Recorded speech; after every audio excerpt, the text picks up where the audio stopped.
Welcome to Sleepyhead. Your calm place to rest your mind and drift into stories that move slowly like dreams. I'm glad you're here tonight. Take a deep breath. Let the day fall behind you. Let your body feel light and your eyes soft. Tonight we will go far back before the land of OOO, before the magic, before the ice.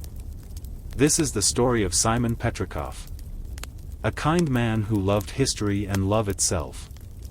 A man who tried to save the world and lost himself along the way. So lie down. Breathe slowly. And let's begin his story. Chapter 1: The Man with the Glasses. Before he was a king, before he wore the crown, Simon Petrikov was a simple scholar. He loved quiet rooms full of books and the sound of paper turning. He lived in a city filled with old museums and busy streets. People passed him every day, but few noticed how gentle he was. He worked as an archaeologist, a man who studied the past. He liked to touch old stones and wonder who once held them. He believed every object had a story and he wanted to hear them all. His students said he smiled every time he talked about forgotten worlds. He lived above a small bookshop where dust filled the air like golden snow. In the morning he made tea and sat by the window with his notes spread out. Sometimes he forgot to eat, but he never forgot to write. His glasses always slipped down his nose and his hair never stayed in place. But his eyes always looked alive, full of curiosity. There was someone who shared that light. Her name was Betty Groff. She was clever, funny, and brave. She asked too many questions and loved every answer Simon gave. They met at a museum near the old art section. He dropped his papers and she helped him pick them up. That was the first time she laughed at his shy smile. From that day they spent almost every evening together. Reading, sharing food, and walking through the park after work. They didn't need to say they were in love. Everyone could see it. One winter night while visiting an antique shop, Simon found something strange. It was hidden under a cloth inside a wooden box. The shopkeeper warned him not to touch it. He said it came from the north where magic was still wild. But Simon only smiled. He thought magic was just history waiting to be explained. He bought the box and took it home. Inside was a crown made of silver and ice blue gems. When his fingers brushed it, he felt a cold wind move through the room. It made his heart race but also filled him with wonder. He showed it to Betty the next day. She looked worried. "It feels wrong," she said. Simon laughed softly. "It's only an old crown, Betty. Nothing to fear." But that night when he went to bed he couldn't sleep. He heard something faint like a whisper calling his name. He sat up thinking maybe it was the wind, but the window was closed. The voice was quiet but it felt close. "Protect them," it said. He froze, then it was gone. For days after that the voice returned softly, always the same. Protect them. He began to wear gloves when studying the crown. Sometimes he felt like the air around it was alive, cold and waiting. One evening as he leaned too close, the crown slipped from his desk. He reached to catch it and his hand brushed the metal. In that instant the world changed. His breath came out white, the air turned cold, the windows frosted over. For a second he saw snow and darkness and eyes shining from far away. Then everything was quiet again. Betty found him sitting on the floor trembling. "What happened?" she asked. Simon tried to speak but his voice shook. "I saw something," he whispered. "I think the crown is trying to tell me something." Betty held his hand. "You need rest, Simon. But he knew rest would not come easily now. That night the whisper came again. Stronger, closer. Protect them. He stood by the window looking at the city covered in frost. He didn't know it yet, but that was the night the crown had chosen him. The first night Simon Petrikov began to fade. And something cold and ancient began to wake inside him. Chapter 2: The Crown's Whisper. Simon sat at his desk staring at the crown. The room was still, but something about the air felt strange, almost alive. He reached out his hand and brushed the cold metal with his fingertips, and for a moment everything around him went silent. He froze, the air turned thin, and his heart began to race. The gems on the crown shimmered faintly blue, and he could hear something faint like a voice far away calling his name softly, gently, like a dream. Simon blinked, trying to focus. It sounded like a whisper, but not in words, more like feelings, a pull in his mind showing him things he couldn't understand yet: ice, snow, endless white mountains, and a soft promise of power, the kind that could protect and destroy at the same time. He pulled his hand back quickly, breathing fast. He laughed nervously, convincing himself it was just his imagination, but deep inside a part of him already knew this crown was no ordinary object. He tried to go back to his notes. He wrote about the crown's energy, its strange reaction to touch, the drop in temperature, the whisper that felt almost human. His handwriting trembled, but his curiosity grew even stronger.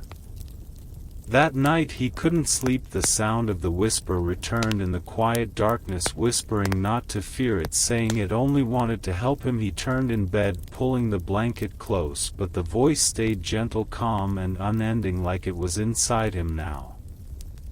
In the morning Simon looked at himself in the mirror. His eyes had faint shadows beneath them, but there was also something else, a small flicker of blue just for a second before it vanished.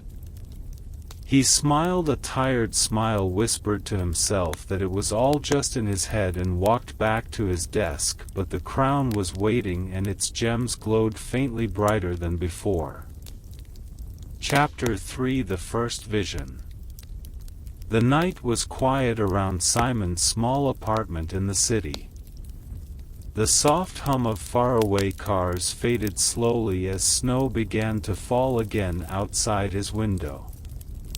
The world felt slower, softer, calmer.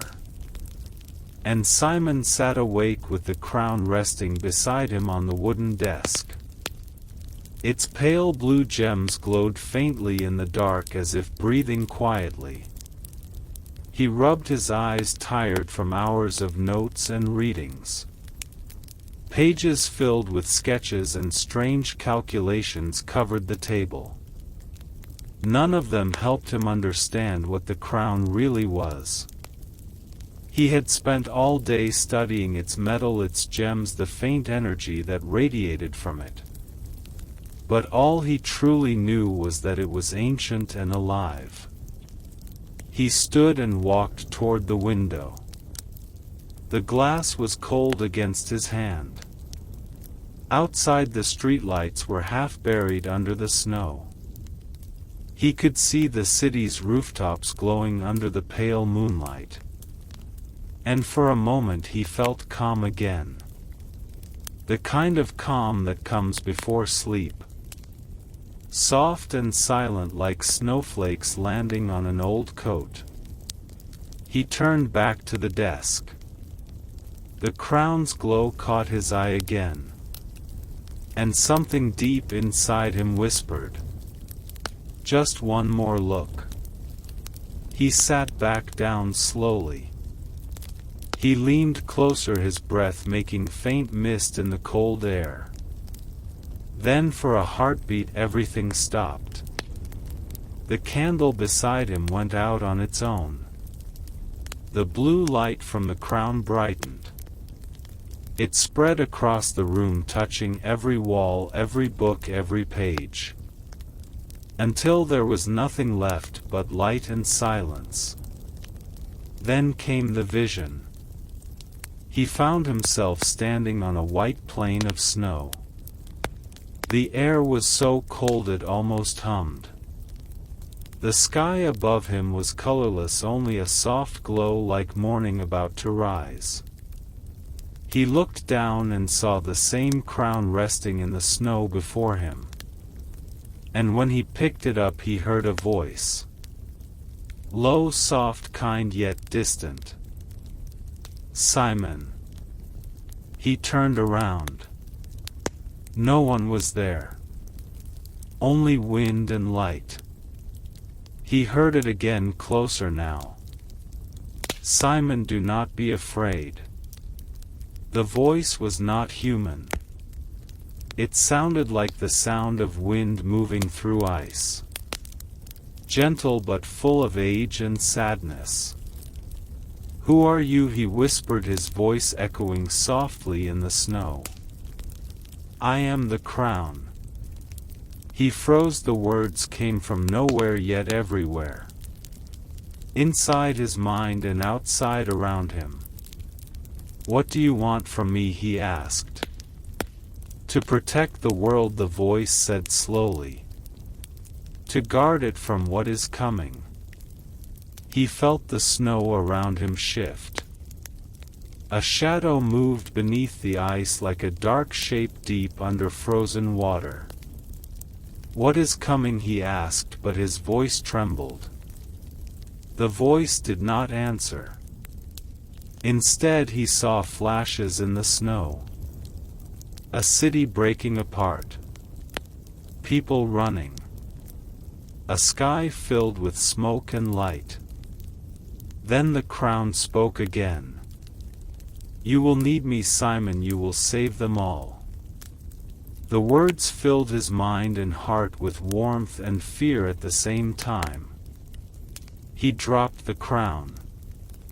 It sank into the snow and the light began to fade. Then he woke up. He sat up in bed, breathing hard. The candle on his desk was burning again, though he was sure it had gone out. The room was cold. Frost had formed along the edges of the window. His glasses were fogged and his hands were shaking. He stood slowly, walked to the mirror and looked at himself. His reflection looked pale. His eyes tired. But there was something strange. For just a second his pupils shimmered faint blue. Like ice catching sunlight. He blinked, it was gone. He walked to the crown. It lay still on the table. Cold but quiet. As if nothing had happened. He thought of calling Betty. He wanted to tell her everything. The dream, the voice, the light. But he knew how it would sound crazy. So he wrote instead. He opened his notebook and began to write everything down. The words came out fast, as if his mind couldn't rest until it was all on paper.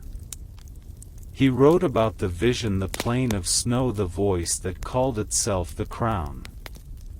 He drew the shapes he saw. The dark shadow moving under the ice. He wrote until dawn light touched the curtains and the candle melted to nothing. When Betty came in that morning with her bright smile and hot coffee, Simon looked up at her and smiled too. But there was a distance in his eyes now. Something she couldn't see but could feel. A kind of cold that didn't belong to the room.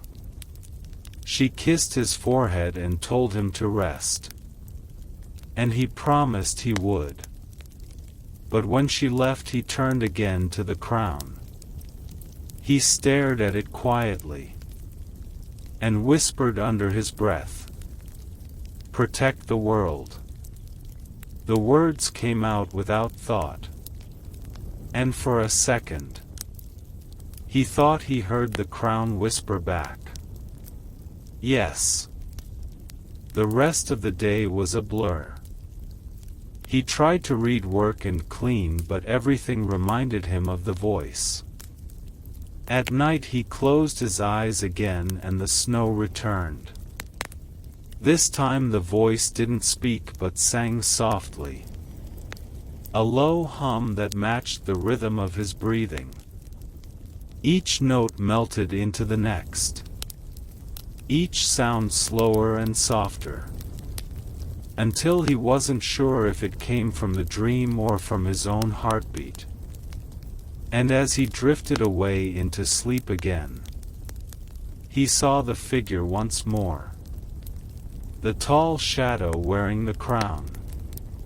And the same soft voice whispering inside his mind.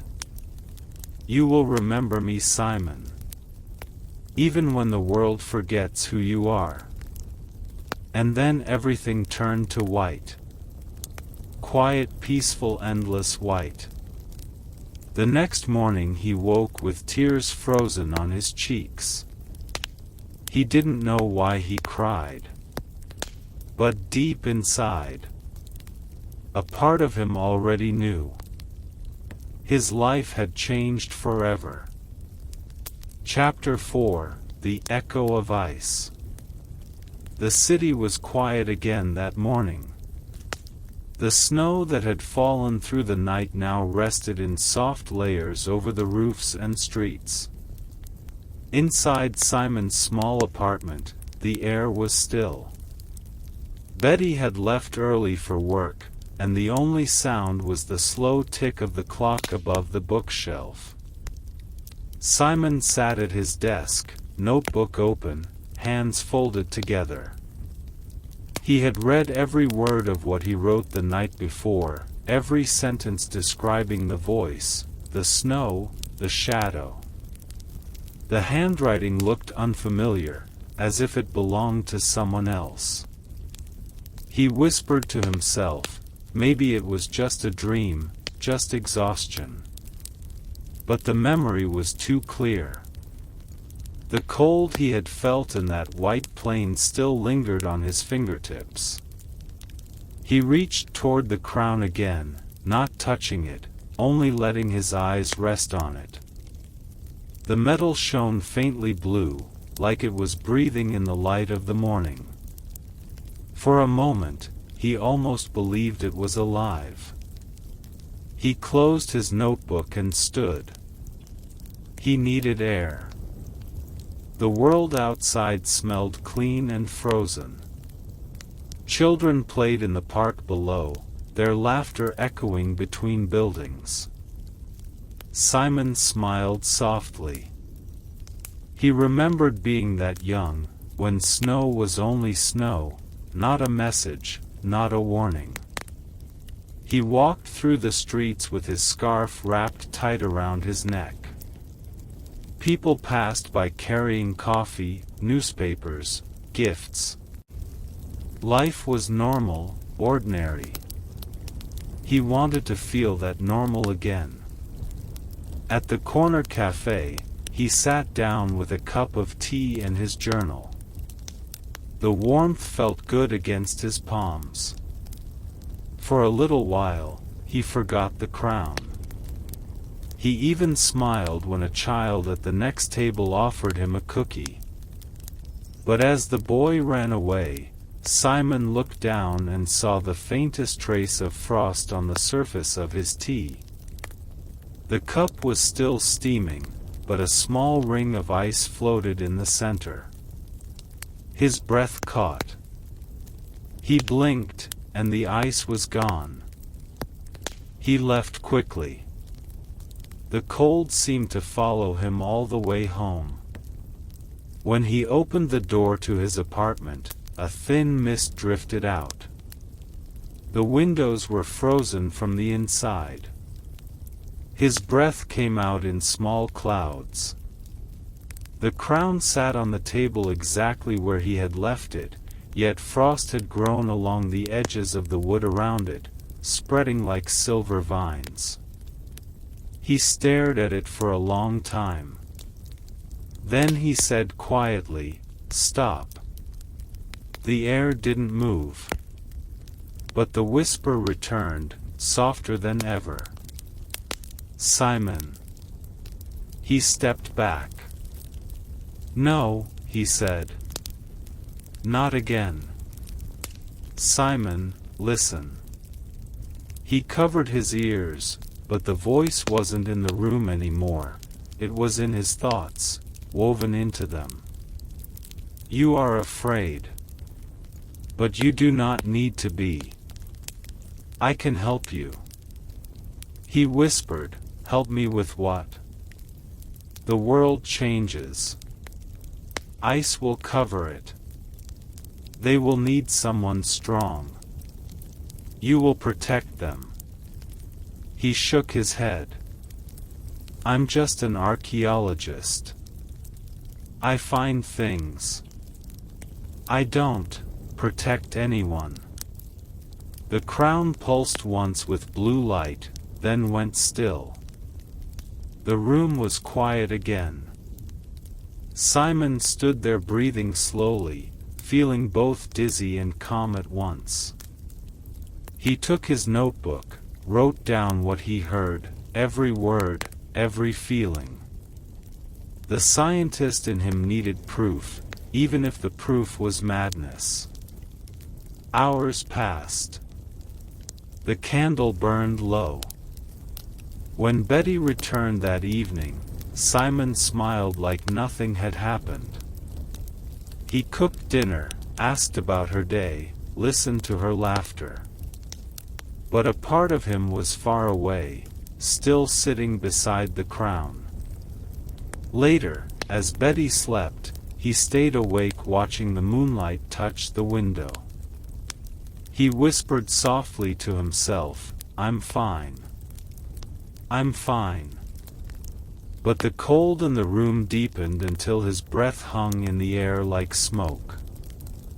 He turned and saw frost crawling across the floor toward the bed. He jumped up, panicked, brushing it away with his hands. It melted instantly, soaking his sleeves. Betty stirred but did not wake. He stood there shaking, whispering to the quiet, please, just let me rest. The voice came again, barely audible. You will rest when the world is safe.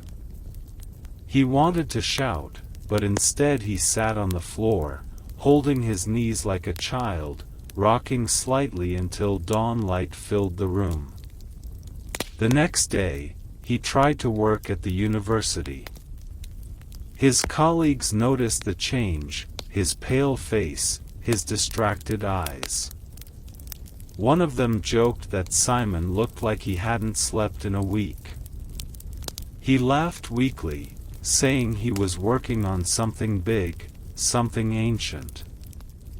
At lunchtime, he told his assistant about the crown, not about the voice, only that it reacted strangely to touch. The assistant asked to see it someday. Simon smiled politely, but inside, a wave of fear rose. The idea of someone else touching the crown felt wrong. He walked home early through the cold wind, his mind heavy with questions. When he reached his door, there was a letter under the mat, old paper, no address, just his name written in handwriting he didn't know. He unfolded it carefully. The message was short. Do not wear the crown again. It remembers. His fingers trembled. He looked around the hallway, but no one was there. He tore the letter into small pieces and threw them into the trash, telling himself it was some cruel joke. That night, Betty found him standing by the window again. She asked what he was thinking about. He said he was fine, that he just loved the snow. She smiled, hugged him from behind, and told him she loved his curiosity. He smiled too, but deep down the word curiosity felt different now. It was no longer just curiosity, it was hunger. He needed to know more about the crown. When she went to bed, Simon lit the candle and opened his journal again. The whisper returned. In the glow, he saw images again, not visions this time, but memories that were not his own.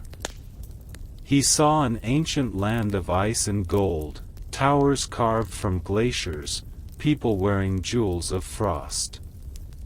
He saw the first hands that shaped the crown, the runes etched into its base, the magic bound inside it to protect their world from fire. He saw a man place it upon his head, and then the sky broke into snow. Simon gasped and stepped back. The light faded. He whispered, "You were made to save people." "Yes," the crown said softly, "but to save, I must change the one who wears me." He looked at it, his heart aching. Change them into what? Into what the world needs. He wanted to run, to throw it away, but his feet didn't move. He felt drawn to it, like gravity, like destiny. Finally, he placed a cloth over the crown and whispered, "Not tonight." The light beneath the cloth dimmed, and the whisper faded. He sat in silence until the first light of morning painted the window silver. In the days that followed, Simon tried to live normally. He taught classes, met students, walked home with Betty. But the crown's call never truly left.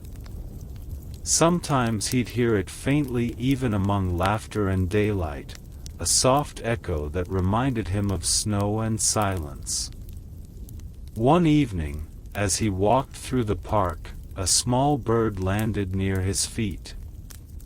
Its feathers shimmered pale blue for a moment, then it flew away, leaving behind a single snowflake that did not melt. He picked it up carefully and whispered, "I'm losing myself." The wind answered by carrying the flake into the air until it disappeared. Simon looked up at the sky. It was filled with clouds shaped like waves of frozen light, drifting slowly across the setting sun. He closed his eyes and breathed deeply. For now, he still remembered warmth. He still remembered love. And he still believed he could control whatever waited inside the crown. But somewhere deep beneath that quiet belief, a small voice whispered back, "You already belong to the ice." Chapter 5: The First Crack. The morning began like any other. Light drifted through the curtains in pale ribbons. The snow outside shimmered faintly and the city sounded far away, like a quiet dream. Simon woke before Betty. He sat on the edge of the bed watching the light move across the floor. For a long time he simply breathed in and out, trying to feel normal again. He whispered to himself that today he would not think about the crown. He would go to the museum, read his papers, talk to students, and come home for dinner. Just an ordinary day. But when he stepped into the study, the cold was waiting for him. Thin frost lined the edges of his books again.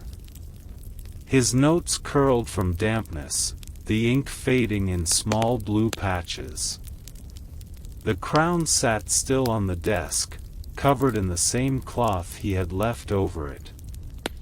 He stood there staring at it. The silence of the room pressed against him. He wanted to believe he could keep living beside it without touching it. But part of him already knew that was impossible. He reached out and lifted the cloth. The blue light returned softly, pulsing like a heartbeat. He felt a wave of calm flow through him, as if his worries dissolved into snow. For the first time, the voice did not whisper. It simply breathed with him. And in that moment, Simon thought maybe it wasn't dangerous after all. Maybe it was lonely, like him. He smiled faintly and whispered, "You're just a relic, aren't you? A piece of history trying to be heard." No answer came. Just the quiet hum of the cold Betty called from the kitchen. The smell of warm toast and tea filled the air. He stepped back, covered the crown again, and tried to leave it behind. Later that afternoon at the university, Simon gave a lecture about ancient magic in artifacts. His voice carried softly through the old hall. Students listened, taking notes, their pens scratching faintly like snow against paper. He loved teaching. It always reminded him of discovery, of purpose. But halfway through his lecture, something strange happened. He felt dizzy for a moment. His words slowed, and he looked down at his hands. Tiny crystals of frost sparkled on his fingertips. No one else seemed to notice. He clenched his fists until they melted and continued speaking, pretending nothing had happened. After class, his assistant approached him, asking if he was all right. Simon smiled politely and said yes. But inside, he felt a shiver he could not hide. When he returned home that evening, the air in the apartment was colder than ever. Betty had lit extra candles, thinking the heater was broken. She asked if he felt it too. He nodded and said softly, "It's just winter." They ate dinner together quietly. She talked about her research, about how she wanted to travel with him in the summer. He listened, nodding, but his eyes kept drifting to the door of his study. When night came and she slept, he sat again beside the desk. The crown waited, glowing faintly beneath the cloth. He uncovered it once more and said, "Show me why. Show me what you want." The blue light expanded, filling the room like gentle mist. For a moment, the walls disappeared. He saw distant lands buried in ice. A frozen throne. And behind it, endless silence. He saw himself standing there, wearing the crown, his eyes glowing bright blue. And around him, nothing moved. No wind, no voice, no warmth. Only stillness. The image faded quickly. He whispered, "That's not me. That's not what I want." The crown answered quietly inside his head. "You will do what must be done. You will protect them from the fire." "What fire?" he asked, almost pleading. The crown's light flickered softly. "The one that ends everything." He didn't understand. But part of him wanted to. He wanted to believe that maybe there was truth in its warning. Something real and good in its purpose. He sighed, covered the crown again, and leaned back in his chair. His heart was heavy. He wanted to tell Betty everything, but he was afraid she would look at him differently. so he stayed silent. Days turned into weeks. Winter deepened, and the city grew quieter. Simon's hair seemed lighter in the sunlight now, almost shimmering at the edges. He brushed it off, thinking it was just the reflection of snow.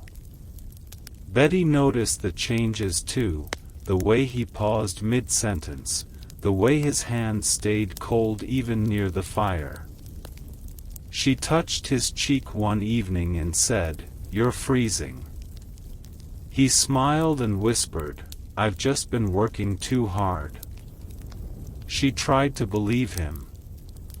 But at night, when he thought she was asleep, she watched him sit by the desk again, whispering to something she could not see. One evening, Simon stood at the window watching the snow fall. A sudden ache filled his chest, an ache for peace, for silence, for clarity. He whispered to himself, "I just want to understand. Just once." He placed the crown on the desk and looked at it for a long time. Then, before he could change his mind, he reached out and touched it again. The world fell silent.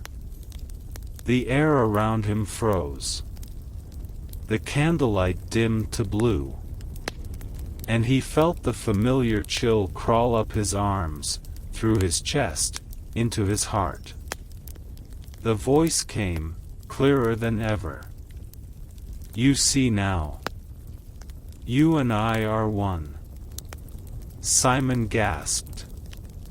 His breath formed crystals in the air. He saw flashes again, ancient memories, frozen cities, laughter turned to echoes. He heard the sound of the world cracking under ice. He whispered, "Stop, stop," but his voice sounded distant, like it belonged to someone else. The crown's light dimmed. And the voice whispered once more, "You are chosen, Simon. Accept it." He pulled his hand away, shaking. The frost melted, leaving his sleeves wet again. He sat back, breathing hard, trying to ground himself in the quiet room. The whisper was gone. But his thoughts no longer felt like only his own. He looked down at his notebook. And realized his hand had written something while he wasn't aware. 3 words, carved in uneven handwriting. "For the ice." He stared at them until his eyes blurred. Then he closed the book slowly and blew out the candle.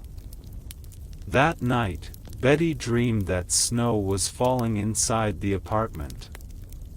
She saw Simon standing in the middle of the room, surrounded by blue light.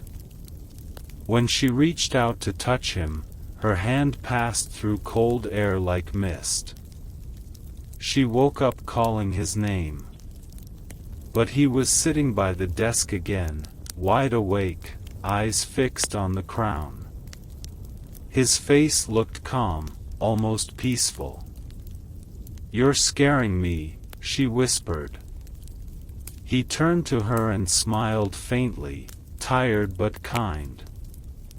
"I'm sorry. I just need to finish this." She didn't ask what this was. She only stood beside him, holding his hand, feeling how cold it had become. As dawn crept in, Simon finally stood and placed the crown inside a wooden box. He locked it gently and whispered, "Just for a while. We both need rest." The blue light faded under the lid. For the first time in weeks, the air felt still. He looked at Betty and whispered, "I think it's over now." She nodded but didn't believe it. Simon lay beside her in bed, closing his eyes. But in the silence before sleep, deep beneath his heartbeat, the faintest whisper remained. You cannot lock away the cold. Chapter 6: The Promise of Snow. The days that followed were quiet. Almost too quiet. The box that held the crown sat untouched on the shelf of Simon's study. It looked ordinary, just wood and brass hinges. But both he and Betty could feel that it wasn't ordinary at all. The air around it stayed colder than the rest of the apartment. Candles burned slower there. Sometimes, in the soft hours before dawn, a faint blue light pulsed through the gaps in the lid, like a heartbeat. But Simon tried not to look at it anymore. He buried himself in work, writing lectures and answering letters. He told himself he was getting better. And for a while, he almost believed it. On a Saturday morning, Betty brewed hot coffee and handed him a steaming cup. The snow outside fell in thick, lazy flakes. She smiled gently and said, "Let's go somewhere when the weather clears. You need a break." He looked up at her, his eyes tired but kind. "A break sounds nice," he said softly. "Somewhere warm?" She laughed. "Definitely warm. Maybe the coast." For the first time in weeks, Simon smiled, really smiled. He could almost imagine it, the ocean breeze, the sound of gulls, her hand in his. A future that felt alive again. That evening, they sat by the window watching the snowfall. The city lights shimmered in the distance, blurred by the flakes drifting down. Betty leaned her head on his shoulder. She said quietly, "You know, sometimes I dream about snow. In my dreams it's peaceful, but lately it feels different. Like it's calling your name." Simon didn't answer at first. He just kept watching the falling flakes, their slow descent hypnotic. Then he whispered, "Maybe the snow remembers things we've forgotten." She looked up at him. "That's a strange thing to say." He smiled faintly. "You're right. It's just something that came to me." Later that night, after she had fallen asleep, Simon sat again in the study. The box still sat there on the shelf. He stared at it, feeling the faint pulse of cold through the air. It had been 3 days since he last opened it. 3 days since the whispers had gone quiet. He wanted to believe that meant the connection was fading. But deep inside, he knew the silence wasn't absence, it was waiting. He ran his fingers over the top of the box. The wood felt damp, as though frost had kissed it from within. His reflection in the window caught his attention. His hair had grown paler, barely noticeable, but there. A thin streak of silver running along one side. He told himself it was the stress, nothing more. He turned away, blew out the candles, and whispered, "Good night, my strange friend." He didn't realize until later that he wasn't sure if he was speaking to the crown or to himself. In the morning, Betty woke before him. She walked into the study to tidy up and froze at the sight of the frost on the inside of the window. Tiny patterns spread across the glass like white feathers. And in the center of it, a single word had been traced by something unseen. Stay. Her breath caught. She rubbed the frost away quickly, convincing herself it was just a trick of condensation.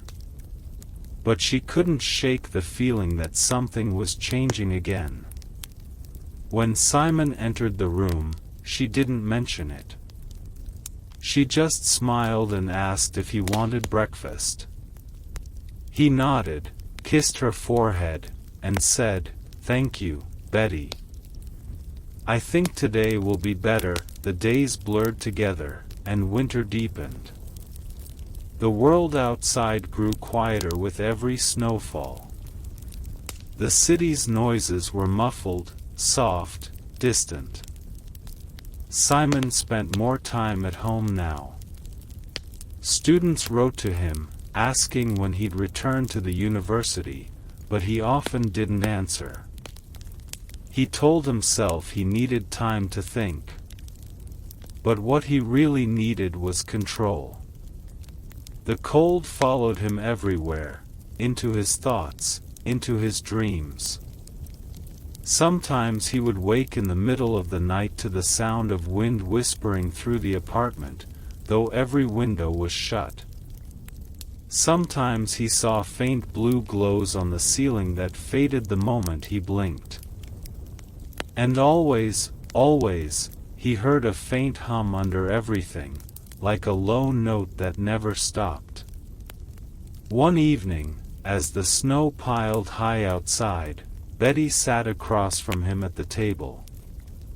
She said softly, "I think you should destroy it." He looked up from his book, startled. "The crown?" "Yes," she whispered. "It's not safe. I can feel it." He sighed, setting his book down slowly. "Betty, it's ancient. Priceless. Destroying it would be like burning a piece of history." "Some history isn't meant to be kept," she said quietly. He looked at her, and for a moment, something cold flickered in his eyes, a glimmer that wasn't quite his. But then it faded. He smiled gently and said, "You're right. Maybe one day." "Not yet." She wanted to argue, but she saw how fragile he looked, and her heart softened. She reached across the table and took his hand. It was cold as ice. "Promise me," she whispered, "that if it ever becomes too much, you'll let it go." He squeezed her hand and whispered, "I promise." But somewhere inside him, a small, quiet voice whispered something else. "You can never let go of what you are becoming." That night, the dream came again. He was standing in an endless field of snow. The sky above was gray, heavy with clouds. In the distance, a mountain of ice rose like a frozen crown itself. He heard laughter, his own, but older, colder. He turned and saw a figure walking toward him. It wore a long blue robe and a crooked crown that shimmered faintly. "Who are you?" Simon asked. The figure smiled, and the smile was his own. "I am you," it said, "when the warmth is gone." Simon stepped back, fear creeping into his chest. The wind howled, carrying whispers, echoes of every time he had touched the crown. The other Simon, colder, taller, his eyes glowing blue, extended a hand. "Don't fear me," he said softly. "I am the promise of snow. The silence that keeps the world safe."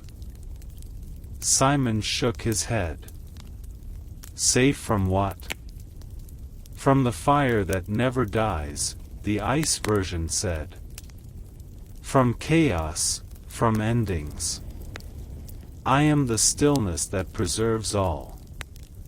Simon whispered, but what about love? What about her? The ice figure's eyes dimmed. You cannot have both. He woke with a start, covered in frost. His breath came in small clouds. The clock ticked softly in the frozen stillness of the room. He turned to see Betty sleeping peacefully beside him. A part of him wanted to wake her, to tell her everything. But another part, the cold part, whispered, not yet. Not until she understands. He sat up, his heart aching with confusion. The promise he had made earlier echoed in his head. He wanted to keep it. But deep inside, he knew the promise was already breaking. The next morning, Betty noticed snow on the inside of the window again. She opened it to wipe it away, but the air that entered was strangely calm, not sharp, not biting. It felt alive. She turned to Simon and said, "There's snow inside. Do you feel that?" He smiled faintly, eyes distant. "It's beautiful, isn't it? It's like the world is trying to speak." She frowned. "It's not normal, Simon." He looked at her, and for the first time, his expression held both love and something unreachable. "Maybe normal was never what we were meant to be," he said quietly. That night, he sat by the study window again, watching the endless snow outside. He whispered to himself, "I will not lose myself." And for the first time, the voice inside the crown whispered back gently, almost tenderly, "You will become what you were meant to be. And she will follow you." Simon's eyes filled with tears. He whispered, "I don't want her to follow me into the cold." The crown stayed silent. Only the faint hum remained, soft and sorrowful. He placed his hand over the box and closed his eyes. The cold pulsed through his skin again, but this time it didn't hurt. It simply existed. Like a quiet promise. A promise that something deep inside him was already changing. And that one day, the snow would no longer be outside the window. It would live inside him. That night, before sleep claimed him, he turned to Betty and whispered, "No matter what happens, remember I tried." She opened her eyes halfway, drowsy. "Tried what?" He smiled softly, a tear freezing as it slipped down his cheek. "To stay warm." And then he drifted off into a dream of endless white, where the snow never stopped falling. Chapter 7: The Silence Between Heartbeats. The snow had not stopped for days. It fell softly against the window panes, whispering against the glass like 1,000 tiny secrets. Each flake drifted slow and gentle, yet together they covered the city in white stillness. Simon stood by the window, mug of tea in his hand, eyes lost in the soft motion outside. He could barely remember the sound of rain anymore.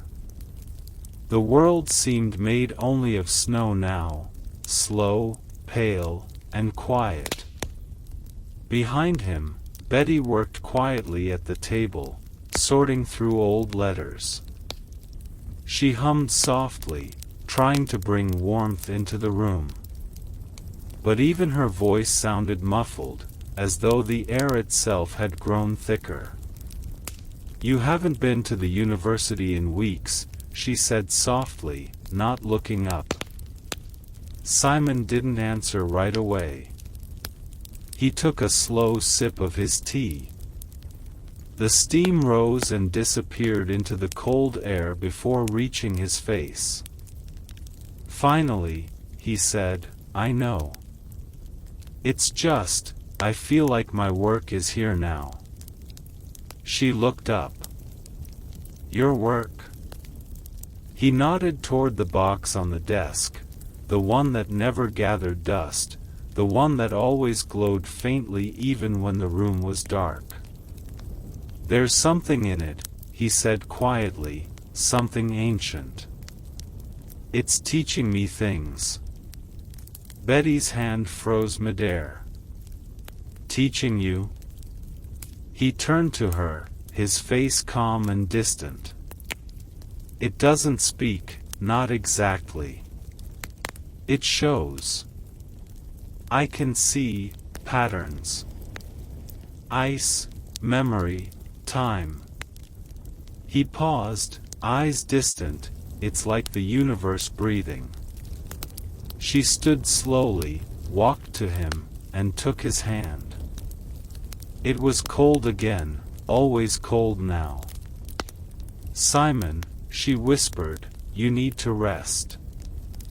He smiled faintly, the kind of smile that hides sadness. "I'm fine, Betty. I promise." But even as he said it, his heart felt heavier, as though the silence between its beats had grown longer. That night, after Betty had fallen asleep, Simon found himself awake again. He couldn't remember when sleep had stopped feeling natural. Now it came like a stranger. Sometimes visiting, sometimes not. He sat in the study, candlelight flickering on his face. The shadows danced slowly on the walls. The crown lay before him on the desk, outside the box this time. It shimmered faintly, its gems pulsing with the rhythm of his heartbeat. He whispered, "You're quiet tonight." A moment passed, still and silent. Then, a faint hum, not words, not sound, but a feeling, brushed against his mind. "Simon." The voice was soft this time. Almost kind. "You are learning." He closed his eyes. "Learning what?" "How to listen." The hum deepened, surrounding him like soft waves of cold air. His breath came slower. His body felt lighter. The world outside seemed to fade, until only the sound of his heartbeat remained.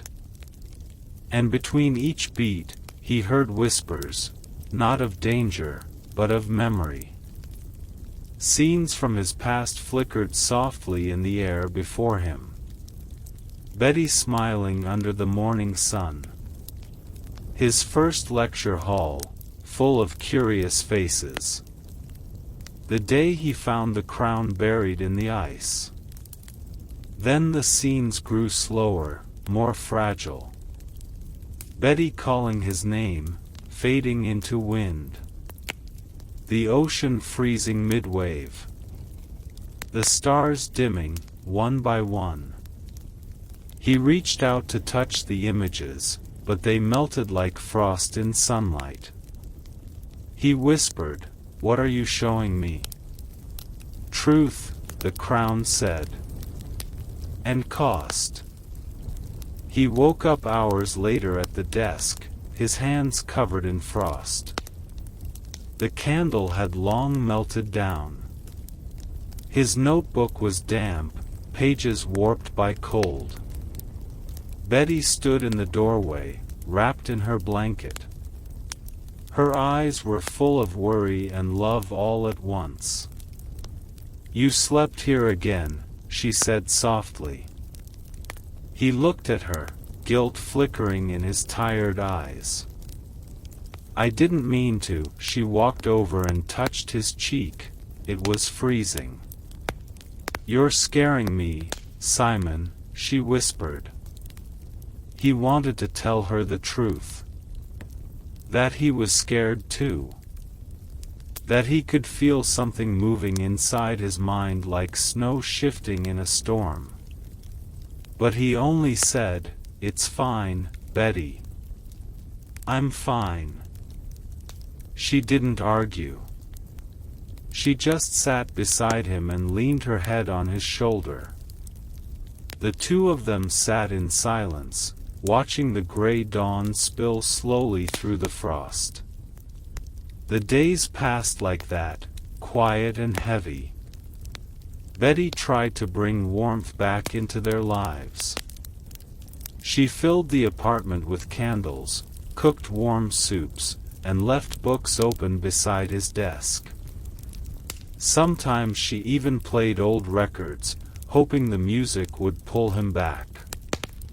But the music always sounded far away now, as if it were playing from another life.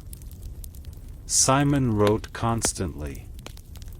Pages upon pages of notes filled the room, strange symbols, equations, sketches of crowns, of snowflakes, of faces he didn't recognize. His handwriting changed, sharper, thinner. And sometimes, when he stopped writing, he would stare at his own reflection in the window and whisper softly, "It's still me." But he wasn't sure anymore. One evening, Betty returned home early and found him standing outside in the snow, bare-handed, staring at the sky. Flakes landed on his hair and face, melting slower than they should have. "Simon," she called. "You'll freeze." He turned slowly, his eyes soft but distant, like someone who had just woken from a long dream. "Do you hear it?" he asked. "Hear what?" "The world breathing," he said quietly. "Between heartbeats. The silence, it's alive." She rushed to him, wrapped her arms around him, and whispered, "Please, come inside." He didn't resist. But as she led him back, he glanced at the snow one last time. It glittered faintly, as if listening to him. That night, after she fell asleep, he opened his notebook and wrote slowly in neat lines. "The silence is not emptiness. It's memory. It watches, it remembers, it waits." He paused, then added a final line. "And I am beginning to remember it too." A few nights later, the dreams came stronger.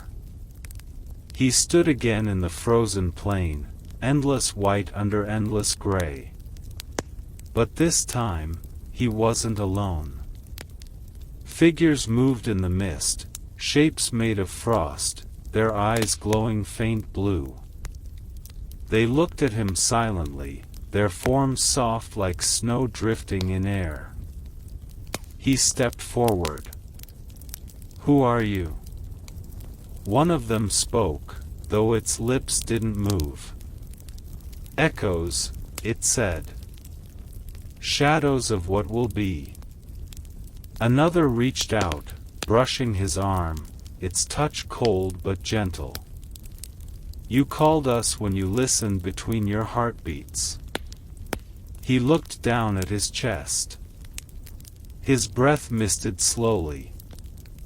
The sound of his heartbeat was faint, almost fading.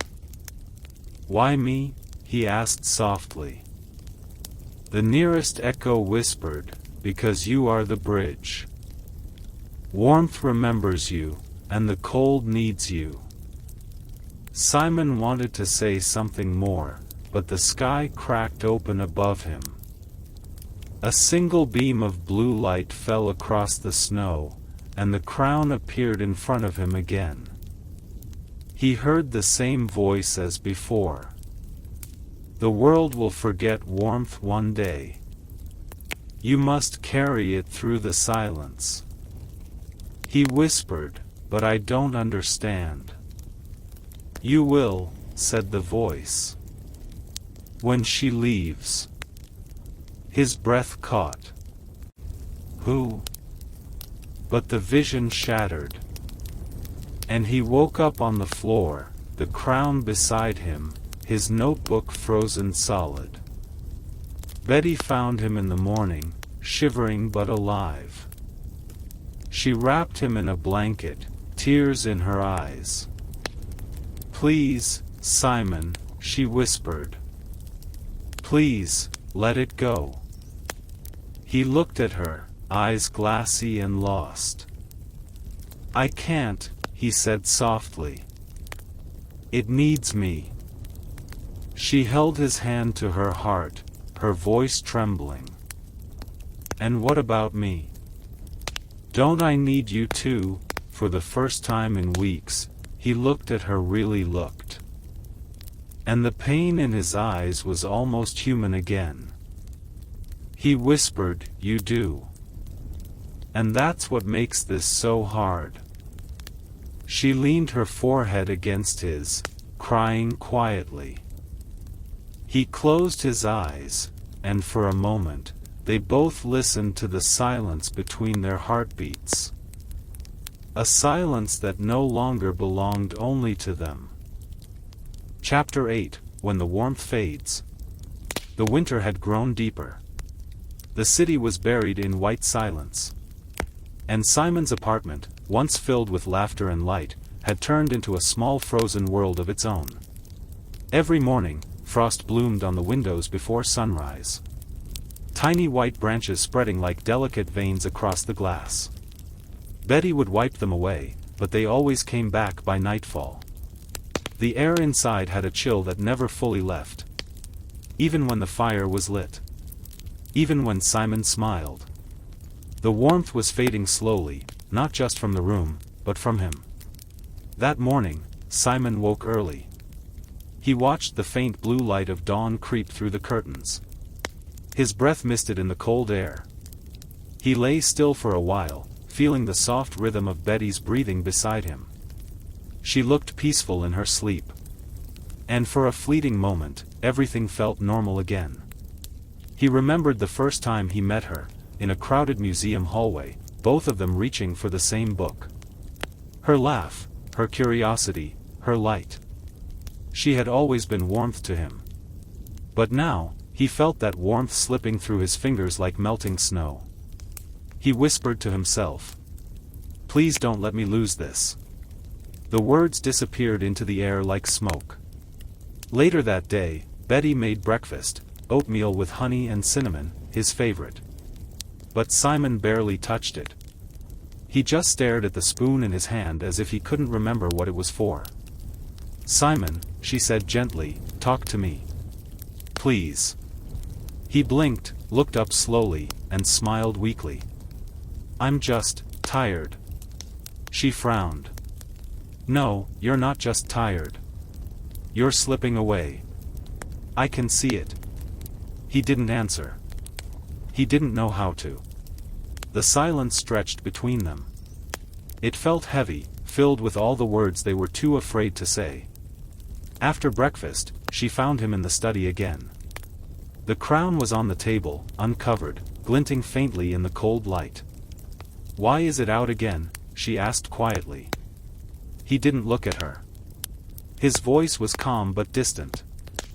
It called me. It's not alive, Simon, she said, her tone trembling. It's a thing. A dangerous thing. He finally turned to her, his eyes softer now.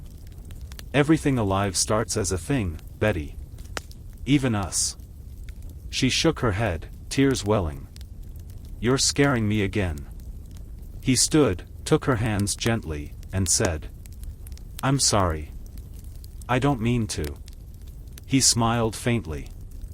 I just need to understand it, then I'll stop. She nodded slowly, though she didn't believe him. And deep inside, neither did he. That night, Simon wrote in his notebook again.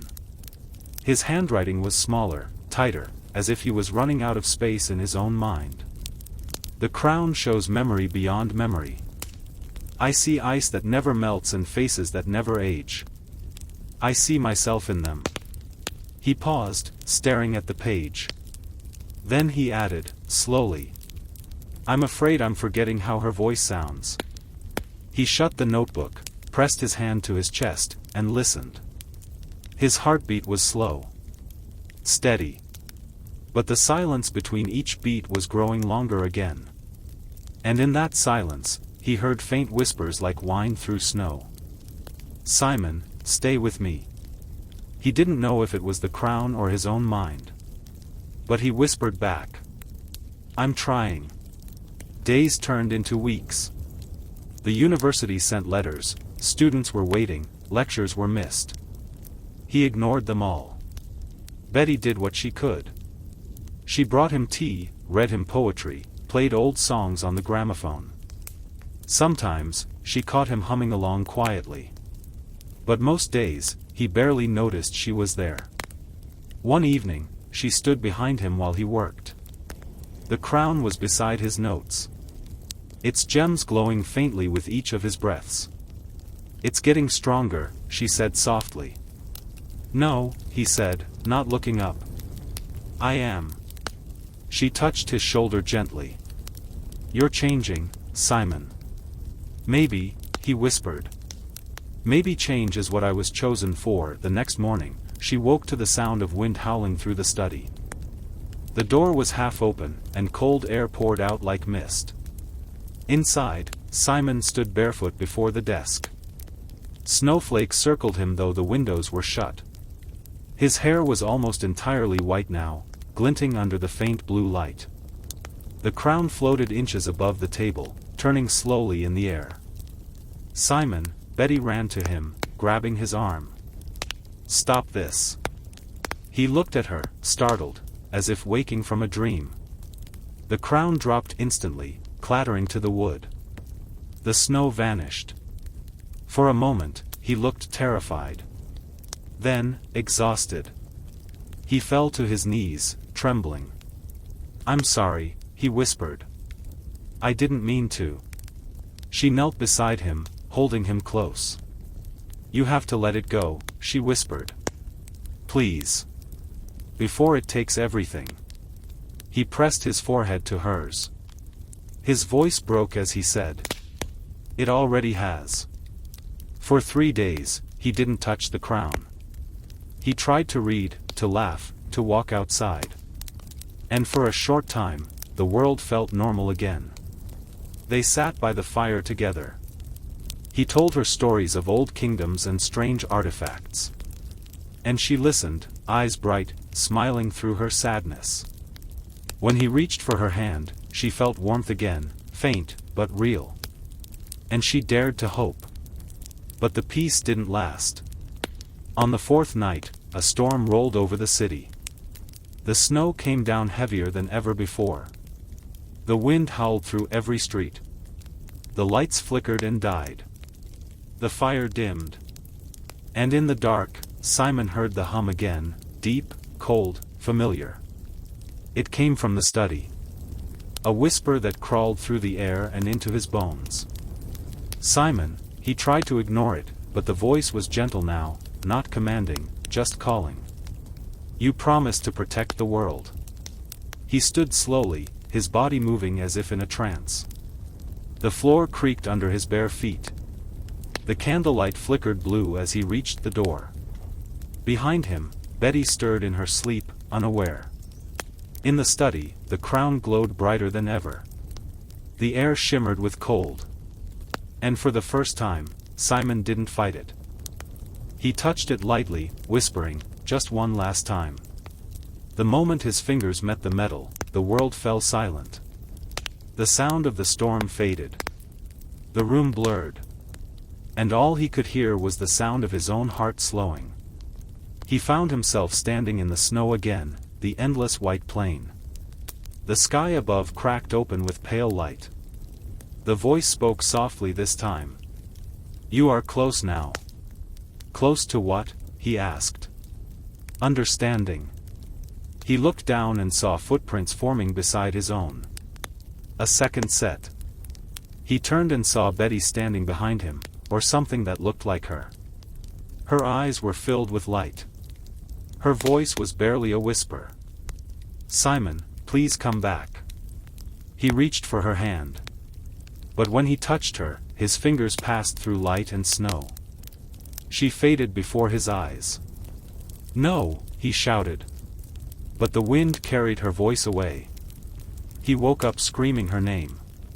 The candle was still burning. His hand still on the crown. Betty ran into the room, terrified. She held him close, whispering, it's okay, I'm here." He clung to her like a lost child, sobbing quietly. And she felt the cold spreading through his skin again. She knew, deep down, that something inside him had crossed a line. A line that love alone could no longer pull him back from. That night, as they lay in bed, she whispered, "I don't know if I can watch this happen to you." He didn't answer for a long time. Then he whispered, "I don't know if I can stop it." Outside, snow fell quietly against the glass. A quiet, endless whisper of what was still to come. And somewhere deep in his chest, between two fading heartbeats, the silence grew larger than ever before. Chapter 9, The Day the Letters Stopped. The morning came quietly, almost too quietly. The snow had covered the city in a thick white blanket, muffling every sound. Even the distant hum of car engines seemed softened, gentle, like a lullaby. Simon woke on the edge of the sofa. His notebook lay open beside him, pages filled with tight, careful handwriting. He rubbed his eyes and shivered. The apartment felt colder than the night before, as if the snow outside had seeped in and settled beneath the floorboards. Betty stirred beside him, turning in her sleep, her hair brushing against his arm. He watched her for a long moment, marveling at how her warmth seemed real and solid, despite the frost creeping into his body. He whispered softly, "Please don't leave me." But she was still dreaming, unaware. When Simon finally sat up, he saw an envelope lying on the desk. It was from the university, a letter he had been expecting. He picked it up slowly, feeling the familiar weight of paper and ink, and opened it. Inside, the message was brief and polite. "Professor Petrikov. Your lectures have been missed for some time. Students are awaiting guidance. Please reply at your earliest convenience." He read it twice, then slowly set it down. The words should have reminded him of the life he had outside the snow, outside the crown. But instead, they only highlighted how far he had drifted.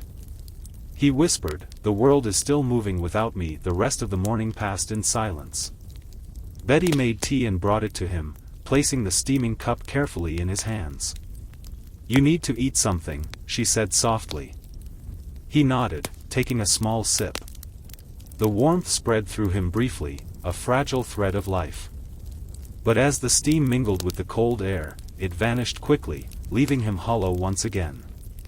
He watched her move about the room, straightening blankets, tending to the fire, and felt a pang of guilt. He was becoming the frost she had tried so hard to fight. By afternoon, the letters stopped arriving. Not just from the university, but from friends, colleagues, anyone outside their small apartment. It was as if the snow had swallowed their world whole, leaving Simon and Betty in a quiet bubble of white. He noticed it first when a letter slid under the door and remained there, untouched. He opened it, hoping it might be news, but it was blank. A folded sheet of paper, pure white, almost glowing under the dim light. He frowned, turning it over in his hands. It reminded him of the snow outside, blank, quiet, endless. He whispered, "It's all disappearing." That night, the crown glowed faintly on the desk. Simon watched it, feeling its pull stronger than ever. He wanted to resist, to preserve the fragile warmth of the room, of Betty, of himself. But the crown hummed softly, like the faint echo of a heart that had stopped beating. He touched it lightly. A cold pulse ran through his fingers, up his arm, into his chest. It was not painful anymore, not exactly. It was familiar, like an old friend reminding him of promises he could not keep. The hum whispered, almost tenderly. "Simon, you are needed." He closed his eyes and let the cold flow through him, letting it press into his bones and thoughts. He felt himself slipping, but he did not resist. Betty came to the study later, carrying a blanket. "Simon, you need to rest," she said softly, laying it over his shoulders. He looked at her, eyes distant yet warm. "I can't stop now," he whispered. "It's too late. The letters, the world, it's fading." She knelt beside him, holding his hand. "You're not alone," she said. "I'm here." For a moment, he believed it. But even as her warmth wrapped around him, the frost beneath his skin remained, spreading like quiet shadows. That night, Simon dreamed again. He was standing in a field of snow, the endless white stretching farther than his eyes could see. Letters, hundreds, thousands of them, floated in the air, drifting silently like snowflakes. But as he reached for them, they dissolved into mist, leaving only cold emptiness. He heard the crowns whisper behind him. "You cannot save everything." "I don't want to lose her too," he whispered. The snow shifted, forming shapes of Betty, smiling, laughing, calling to him. But every time he stepped forward, she faded, leaving him alone. He woke screaming softly, clutching the blanket around his shoulders. Betty was there, whispering, calming him, holding him close. He pressed his forehead to hers and whispered, "I can feel the warmth fading." She shook her head gently, tears glistening in her eyes. "I won't let it," she said softly. "Not yet." Days passed, and the silence outside grew heavier.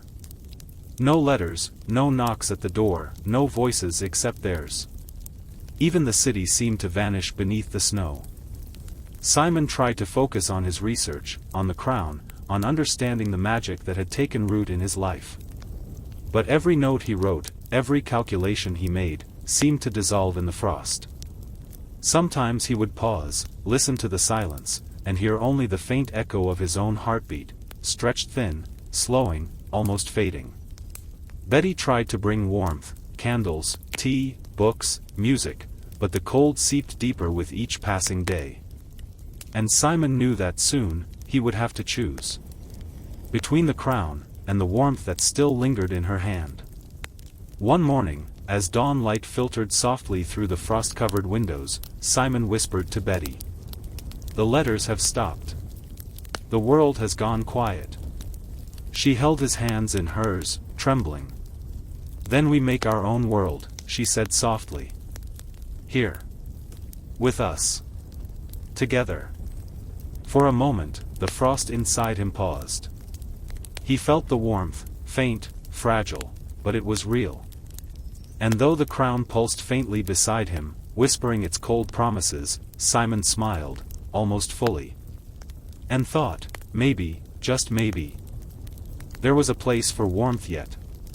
Outside, snowflakes drifted slowly past the window, soft and endless, carrying whispers of letters that would never arrive. And the quiet, fragile hope of a man who still remembered love.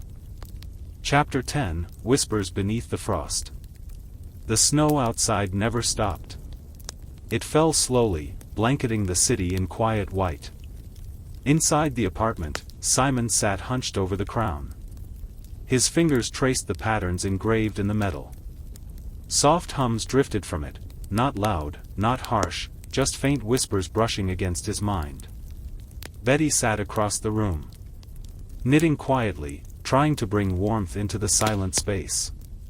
Her eyes occasionally flicked to Simon, worried. "Simon," she whispered softly, "you've been here for hours, you need rest." He shook his head slowly, eyes fixed on the crown. I can't stop, he said softly. It's showing me things beneath the frost. The crown pulsed faintly, a light blue glow surrounding Simon's hands. He closed his eyes and let it guide him. Visions appeared in his mind, frozen cities, endless white plains, shadows moving beneath the ice. He felt the cold pressing inside his chest, yet a faint warmth lingered where Betty's presence reached him. He whispered, I don't understand. Why am I the one who sees this? The crown hummed softly. Because you listen between heartbeats. The hours passed slowly. Betty brought him tea, left soft music playing, but he hardly noticed. He was lost beneath the frost, following whispers only he could hear. And in those whispers, he glimpsed something terrifying, a world without warmth. And he realized, the crown was not only showing him the past. It was hinting at the future. Chapter 11, The Silence of Letters. The days blurred into one another. No letters arrived from the outside world. Even the wind seemed quieter than before, as if the city itself had paused. Simon tried to write notes, equations, warnings. But the paper always froze under his fingers. The words vanished before they could be read. He looked at Betty one morning. Her eyes were tired, her voice gentle. You need to sleep, Simon. He shook his head. The crown, it won't let me rest. He touched it lightly. A pulse ran up his arm. Visions of his past and future intertwined. Faces of people he once knew, all faded in white. And he realized, with a small ache in his chest, that the world was slowly leaving him behind. Betty held his hand. You're not alone. He nodded faintly. But the crown whispered. You cannot save them all. He felt tears forming. The warmth of Betty's hand was fading in his mind. And he wondered if the snow outside had claimed her too. He closed his eyes and clung to the faint warmth. A promise to himself. That no matter how far the frost spread, he would try to protect. Chapter 12, Dreams of a Frozen Tomorrow. Night came faster than usual. Snow piled high on the streets. Inside, the apartment was dark except for the faint blue glow of the crown. Simon lay on the sofa, eyes closed. Visions came to him in sleep and half-dreams. Cities frozen in time, people trapped in ice, rivers turned to crystal. He wandered these dreams slowly, softly. His heart beating quietly, almost inaudibly. He saw Betty there too, sometimes. Her face calm, smiling, yet distant. He tried to reach her. But every time, the frost shifted, placing distance between them. He whispered to himself. I must protect her, even if I can't reach her. He woke in the middle of the night, trembling slightly. The crown pulsed faintly. Its voice softer now. You cannot escape what is coming. He looked at Betty. Sleeping peacefully. And felt the faintest spark of hope. Perhaps warmth could survive the frost. Perhaps love could exist even in silence. He held her hand gently, closing his eyes. And for the first time in days, he let the cold wash over him. Not as pain, but as understanding. The frost would come. But it could not erase everything. Outside, snow drifted softly past the window. Quiet, gentle, endless. And Simon allowed himself to drift too. Into dreams of a frozen tomorrow. Where maybe, just maybe, warmth could still remain. Chapter 13, The Weight of Forgotten Warmth. The snow outside never ceased. It fell slowly, drifting like tiny feathers over the frozen city. Each flake carried the hush of silence, soft and unending. Inside the apartment, the world felt heavy with frost and quiet. Simon sat at his desk, crown before him, hands resting on the table. The faint blue glow reflected in his tired eyes. He had stopped counting the days, the nights, the hours. Time had become a soft, endless blur, moving only as his heartbeat allowed. He picked up his notebook. Its pages were damp from condensation, curling at the edges. He traced the words he had written with his fingertip. Each letter carried a memory he was afraid to forget. A name, a place, a feeling. They all felt fragile, like icicles about to melt. Betty moved quietly around the apartment. She lit candles, filled the kettle with water, and tried to fill the air with warmth. But the frost seemed heavier than ever, pressing into every corner, creeping into every thought. She watched Simon for long moments. His eyes distant, gaze fixed on the crown. His lips moved silently, whispering words only he could hear. "Simon," she said softly. He looked up at her, eyes clouded yet gentle. "I feel it," he whispered. "The weight of what I've forgotten, and what I cannot remember." Betty knelt beside him.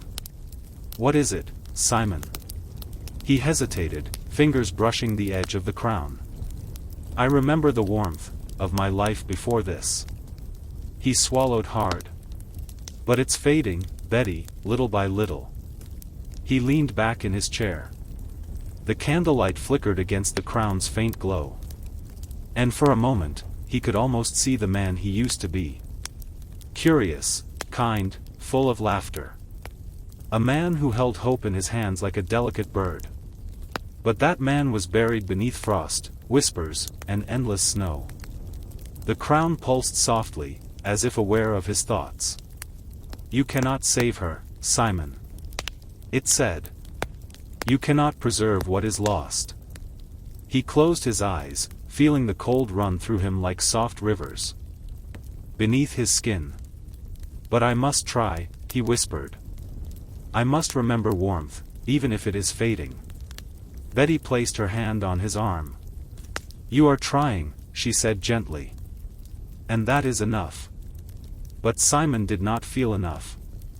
He felt hollow, like a man carrying ice in his chest. A weight that pressed down, slowing his heart and thoughts. That night, dreams returned. Soft, strange dreams that shimmered with frost. He wandered endless white plains, snow crunching softly under his feet.